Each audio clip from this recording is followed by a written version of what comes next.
नमस्कार दोस्तों, स्वागत है आप सभी का आपके अपने YouTube channel Shyam class study में। आशा करता हूँ आप सभी लोग अच्छे होंगे, स्वस्थ होंगे और घर पर रह कर के आप अपने एग्जाम एसएससी जीडी की मन लगा करके तैयारी कर रहे होंगे। एसएससी जीडी की पीवाई की प्रश्नों की सीरीज में आज का अपना ये सेट नंबर 3 हो जाता है और आज का जो पेपर है वो पेपर है 12 फरवरी 2019 की द्वितीय पाली का ये पेपर होने वाला है। तो आज के पेपर में जितने जीके जीएस के 25 से प्रश्न पूछे गए थे वो मैं आपको कराने वाला हूँ और 25 से प्रश्नों में से आप कितने प्रश्न सही कर पाते हैं कमेंट बॉक्स में आपको अपना स्कोर है जरूर बताना। और पीवाई के प्रश्नों को अगर आपको करना है तो आप हमारे यूट्यूब चैनल को सब्सक्राइब कर लीजिएगा।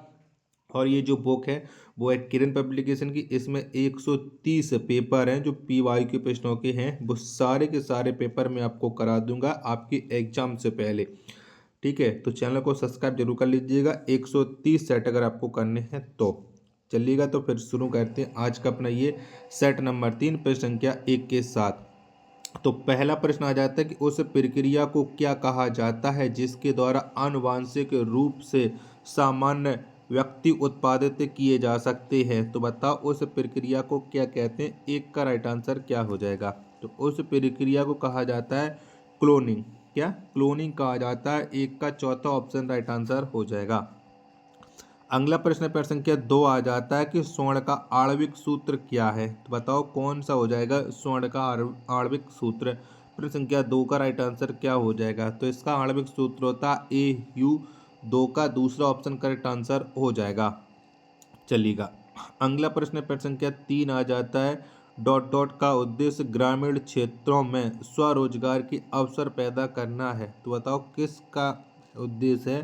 प्रश्न संख्या 3 का आंसर आपको देना है। तो ग्रामीण रोजगार सृजन कार्यक्रम का उद्देश्य है ग्रामीण क्षेत्रों में स्वरोजगार के अवसर को पैदा करना है। 3 का पहला ऑप्शन राइट आंसर हो जाएगा।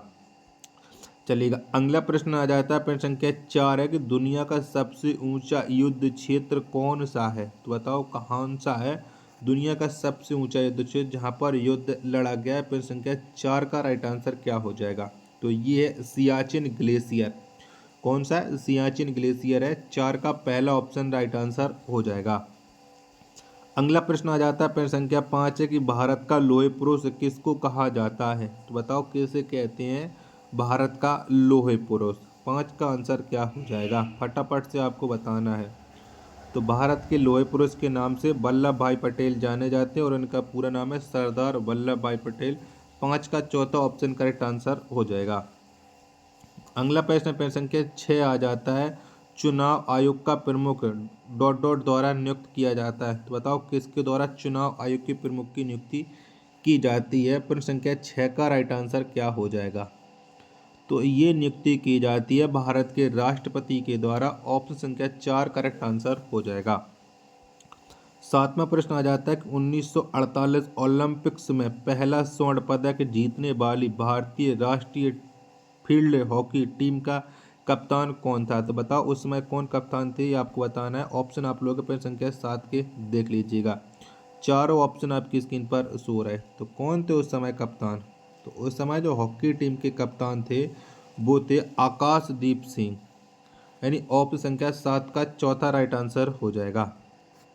चलिएगा अगला प्रश्न आ जाता है प्रश्न संख्या 8 है कि निम्नलिखित में से कौन सा चुनाव आयोग का महत्वपूर्ण कर्तव्य नहीं है। तो बताओ इनमें से कौन सा नहीं है चुनाव आयोग का एक कर्तव्य।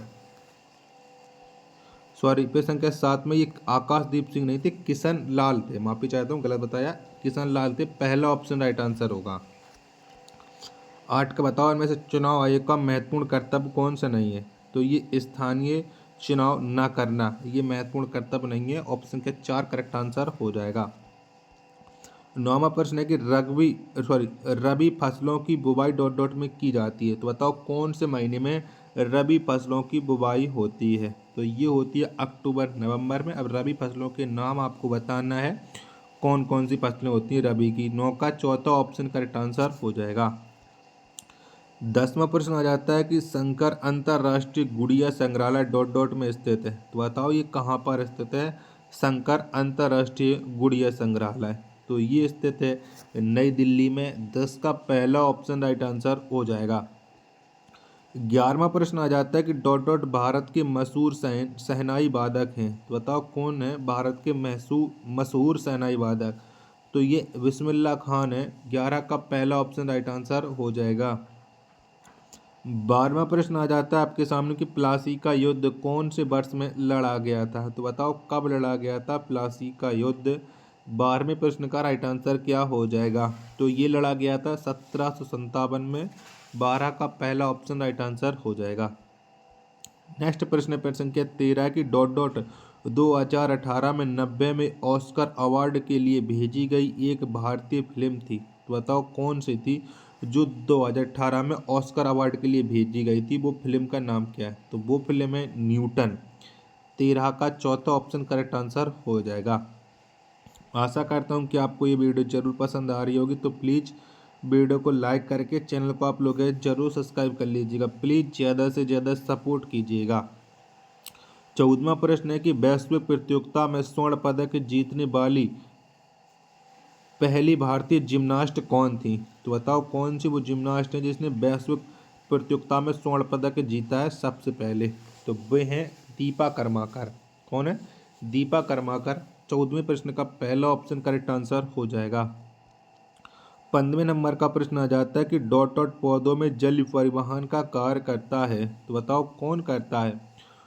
तो फिलोयम ने जाइलम, क्या जाइलम ये पौधों में जल परिवहन का कार्य करता है। 15 का तीसरा ऑप्शन करेक्ट आंसर हो जाएगा। 16वें नंबर का प्रश्न आ जाता है कि लोकतंत्र में सत्तारूढ़ दल किसके प्रति उत्तरदायी होता है, तो बताओ ये किसके प्रति उत्तरदायी होता है। तो लोकसभा में जो सत्तारूढ़ दल होता है ये लोगों के प्रति उत्तरदायी होता है, क्योंकि लोगों ने उसे पहुंचाया है। 16 का चौथा ऑप्शन राइट आंसर हो जाएगा। 17वें नंबर का प्रश्न आ जाता है कि पुस्तक the paradoxical prime minister dot dot द्वारा लिखी गई है, तो बताओ इसे पैराडॉक्सल प्राइम पुस्तक को किसके द्वारा लिखा गया है। प्रश्न संख्या 17 का राइट आंसर क्या हो जाएगा, तो इसे लिखा है शशि थरूर ने। 17 का दूसरा ऑप्शन करेक्ट आंसर हो जाएगा। 18वें नंबर का प्रश्न आ जाता है कि हिमालय की सबसे बाहरी श्रृंखला कौन सी है, तो बताओ कौन सी हो जाती है। तो हिमालय की जो सबसे बाहरी श्रृंखला है वो है शिवालिक। कौन सी है, शिवालिक है। 18 का चौथा ऑप्शन करेक्ट आंसर हो जाएगा। अगला प्रश्न आ जाता है प्रश्न संख्या 19 है, कौन सा मूत्र प्रणाली का हिस्सा नहीं है, तो बताओ कौन सा नहीं है। प्रश्न संख्या 19 का राइट आंसर क्या हो जाएगा, तो ब्रोंकाई, क्या ब्रोंकाई ये मूत्र प्रणाली का हिस्सा नहीं है। 19वें प्रश्न का दूसरा ऑप्शन करेक्ट आंसर हो जाएगा। अगला प्रश्न आ जाता है प्रश्न संख्या 20 है कि भारतीय संगीतकार डॉट डॉट ने अकादमी पुरस्कार जीता है, तो बताओ किसने अकादमी पुरस्कार जीता है। 20वें प्रश्न का आंसर आपको बताना है। मैं ऑप्शन आपको दिखा देता हूँ, चलिएगा। 4 ऑप्शन वो आपकी स्क्रीन पर सो रहे हैं, तो बताओ कौन से संगीतकार ने ये अकादमी पुरस्कार जीता है। तो ये जीता है AR रहमान ने। तीसरा ऑप्शन करेक्ट आंसर हो जाएगा। 21वें नंबर का प्रश्न आ जाता है कि मनुष्य, वनस्पति और जीव जंतु, मत्स्य, पशुधन आदि जीव मंडल से प्राप्त संसाधन जिनमें जीवन होता है वे क्या कहलाते हैं, तो बताओ वे क्या कहलाते हैं। 21 का आंसर आपको बताना है, तो वो कहलाते हैं जैव संसाधन। ऑप्शन संख्या 4 राइट आंसर हो जाएगा। 22वें नंबर का प्रश्न आ जाता है कि निम्न में से कौन सा डिजिटल लेन देन नहीं है, तो बताओ इनमें से कौन सा नहीं है डिजिटल लेन देन। प्रश्न संख्या 22 का राइट आंसर क्या हो जाएगा, तो ये नगद लेन देन ये डिजिटल लेन देन नहीं है। 22वें का दूसरा ऑप्शन करेक्ट आंसर हो जाएगा। तीसरा प्रश्न आ जाता है कि सौरमंडल की खोज किसने की, तो बताओ किसके द्वारा सौरमंडल की खोज की गई थी।